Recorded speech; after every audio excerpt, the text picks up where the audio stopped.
오늘 말씀은 본문의 말씀을 중심하여 전진을 위한 일보 후퇴에 대한 말씀으로 말씀합니다.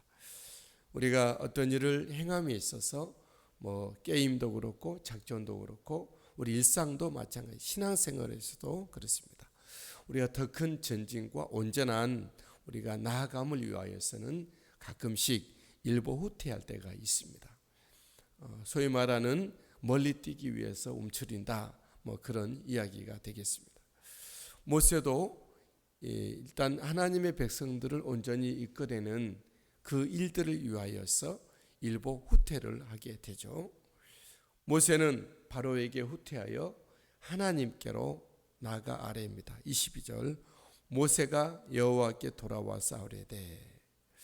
모세는 왜 바로 앞에서 후퇴하게 되었을까요? 그것은 일단 바로를 대했을 때 바로가 완강했기 때문입니다. 모세가 바로 앞에 가서 하나님의 백성들을 이제 놓아주라. 하나님의 백성들은 하나님께 예배를 절기 예배를 드려야 될 백성이니 더 이상 하나님의 백성들을 붙잡고 있지 말고 구류하고 있는 데서 내어 놓아라. 이렇게 했을 때 바로는 오케이, 바로 하지 않았다는 것이죠.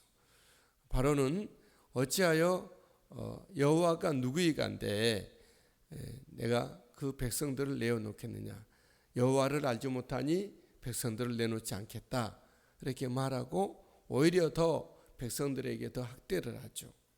비dom성 람셋이라고 하는 바로가 원하는 성을 건축할 때 인력 동원, 노동으로 동원이 된 이스라엘 백성들은 노예로서 살게 될 때에 그 벽돌을 만들 때, 성을 쌓는데 필요한 벽돌을 구울 때에 짚을 주지 아니하고 그 수요대로 구하라고 하고 모두 기록하는 사람들에게 매를 때리며 숫자를 채우라 하면서 학대를 다 행하게 했죠.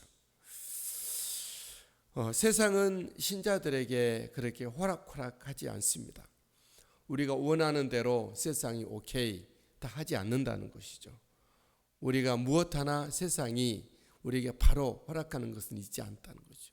우리가 주님 앞에 주님의 은혜를 받고 주님의 놀라우신 사명을 받고 사명을 우리 일을 행할 때에 그냥 우리가 순순히 잘 이루어질 것 같으면 그건 사명이 아니죠.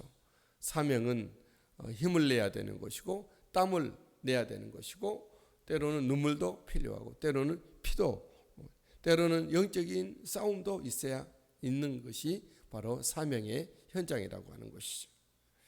사단은 최후까지 그 우리가 하고 있는 일들을 방해하려고 발악을 할 것입니다.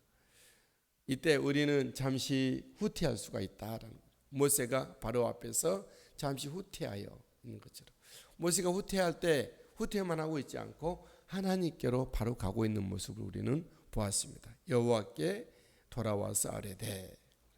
저와 여러분들이 하나님의 일함에 있어서 잠시 후퇴가 있을지라도 포기하지는 않기 바랍니다. 하나님께 아뢰어 하나님께 나아갈 수 있게 되기를 바랍니다. 모세가 하나님께 와서 아뢰은 말은 무엇이었습니까? 있는 그대로를 말하는 것이죠. 하나님 백성의 학대당함을 하나님 앞에 고발합니다. 주여 어찌하여 이 백성이 학대를 당하게 하셨나이까? 안 그래도 하나님의 백성들은 바로 왕에게 있어서 굉장히 위기감을 주는 그런 불량 민족으로 보여지고 있는데 그 백성을 내보내라고 하니 바로 왕이 순순히 호락호락 내보내지 않고 오히려 더 학대를 당하게 하셨다라는 거죠. 그리고 모세 자신의 처지도 아래입니다. 어찌하여 나를 보내셨나이까? 이 바로 왕이 바로 보내지 않고 순순히 허락하지 않는데 이렇게 지금 바로 태자 많고 돌아왔습니다. 왜 나를 보내셨습니까? 모세도 아마 하나님의 말씀이니까 한 번 말하면 될 줄 알았는가 보죠. 어찌하여 나를 보내셨나이까?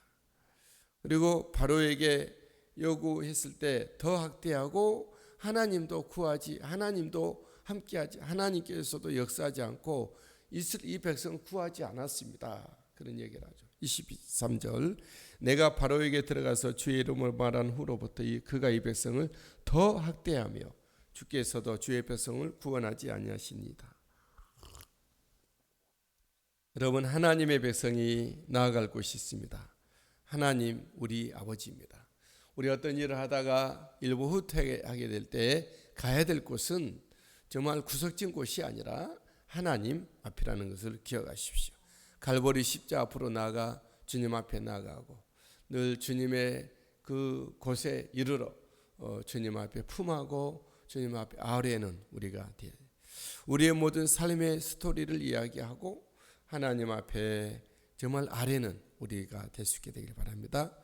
하나님은 모세에게 어떻게 하시죠? 모세에게 하나님은 말씀합니다. 늘 하나님은 모세 앞에 똑같은 말씀하셨죠. 모세가 나는 안 됩니다.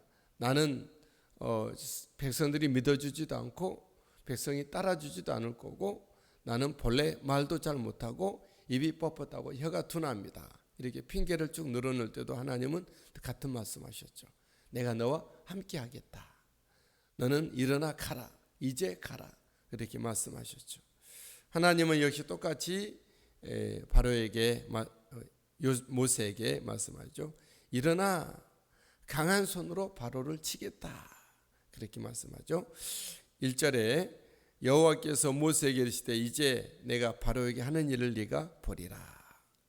하나님이 강한 손으로 바로를 치고 백성들을 내보내게 하겠다.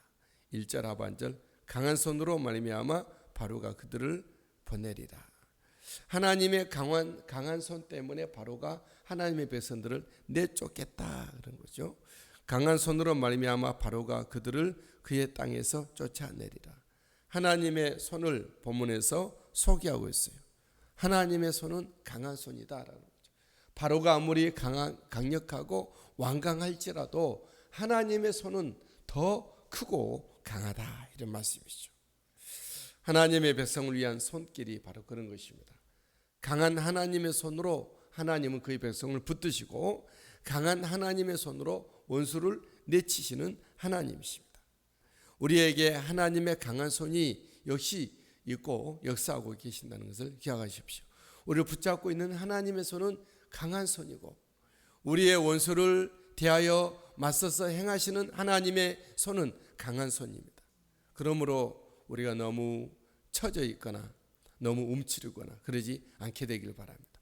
우리가 믿음으로 굳게 서서 활발하게 믿음으로 고백하고 주의 이름을 선포하며 오늘과 한 주간의 믿음의 삶을 살아갈 수 있게 되길 바랍니다.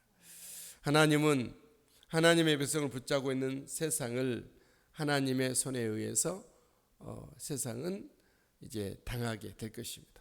하나님의 백성들을 붙잡고 있는 모든 사탄의 모든 세력들은 하나님의 강한 손에 의해서 파함바 되게 될 것입니다.